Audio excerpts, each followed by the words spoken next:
তোর বাপ মা বাইসা থাকলে আগে জিগাইতাম মাইয়ারে খালি বাংসুরে ট্রেনিং দিতেন খালি। ভাবি চার কাপটা ভেঙে ফেললা? এত চোখের পানি কই থেকে আয়? হ্যাঁ, আপনি কেন এই বাড়িতে আইছেন হেডা কন? অনেকদিন ধরে তো মায়ের মুখটা দেই না, দেখতে মন চাইলো। আমার মনটা চাইতেছে ঘাটটা ধইরা ধাক্কা দিয়ে বাড়ি থেকে বাইর করে দিই। সবাইরে খাওয়াইতে হইব, সবার কাজ করে দিতে হইব। সবাই খাওয়ানোর পরে যদি খাওন বাঁচে তাহলে খাইবো, নাইলে খাইবো না। বুঝি, আমি সবই বুঝি। তোমার মাইয়াটা কাইন্দা কাইন্দা কইতেছিল, মা আমি একটা আপেল খামো, আপেল খেলে আমার শরীরটা ভালো হয়ে যাবো। আমার মাই আপেল খেতে চাইছি, হেরে আমি যেমনি হোক আপেল খাওয়ামু। আপেল খাওয়ানোর জন্য যদি আমি চুরি করতে, আমি চুরি করবো।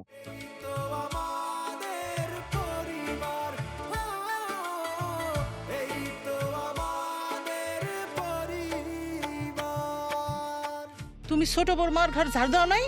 ছোট বউ, আমি তো তোমার ঘর ভালো করে ঝাড়ু দিয়ে আসছি সকালবেলা, তাহলে আবার ঝাড়ু দিলাম না কখন? তুমি এখন কি কইতা চাইতেছো যে আমার বউ এখন মিথ্যা কথা কইতেছে? কড়াই ভরা তরকারি কই গেল? মা, তারেকের জন্য এক বাটি তরকারি আছে, আপনি যদি বলেন তা। খবরদার, তারেকের তরকারিতে হাত দিবা না। লুকাই লুকাই কি খাওয়ানো করছো? আপেল? কি লুকাই লুকাই মায়ারে আপেল খাওয়াইতাছো? দাঁড়া। দাদি দাদি দাদি আমার একটা আপেল দাও না, আমার আপেল খুব খাইতে ইচ্ছে করে। আপেল খাবি না? থাপ্পড় মাইরা ডাল ফাড়ায় ফেলাম।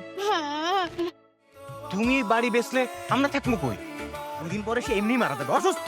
আরে বাবা!